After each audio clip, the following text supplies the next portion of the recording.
En tant que technicien de réfrigération, vous employez différents matériaux. Nous vous expliquons quelques matériaux de base. Pour commencer, les différents matériaux de tuyaux. Métal, PVC, cuivre, aluminium ou inox. Les tuyaux en inox ou en métal sont utilisés dans des installations qui contiennent l'ammoniac ou CO2 comme fluide frigorigène. Les tuyaux en cuivre sont utilisés dans des installations qui contiennent des fluides frigorigènes synthétiques. Ces tuyaux sont fixés à l'aide de goulottes.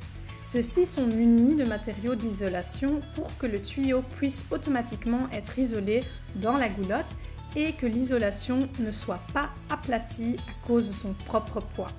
L'isolation est un aspect important pour un technicien de réfrigération.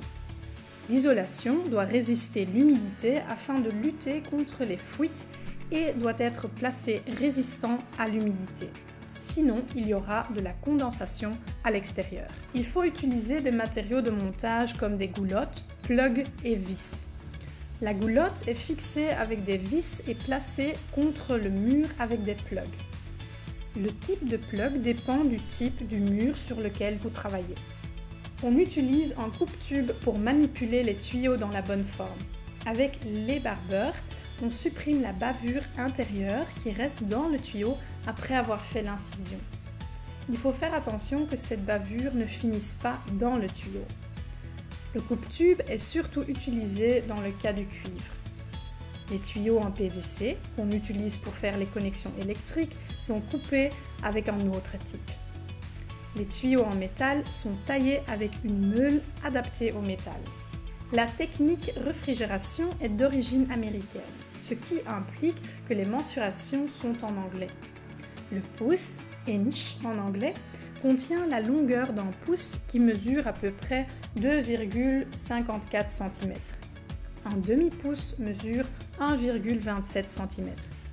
Les techniciens de réfrigération utilisent cette mesure de longueur pour mesurer différents matériaux. Les tuyaux en métal et en cuivre sont indiqués en pouces. Les tuyaux en PVC et les écrous sont indiqués en millimètres. Travailler de façon sécurisée est le plus important. Il est important d'utiliser les EPI corrects. Les lunettes de sécurité, le masque anti-poussière, les chaussures de sécurité, les vêtements avec de longues manches et la protection auditive. Il est très important de respecter les mesures de sécurité selon le travail à faire et le matériel qui est utilisé.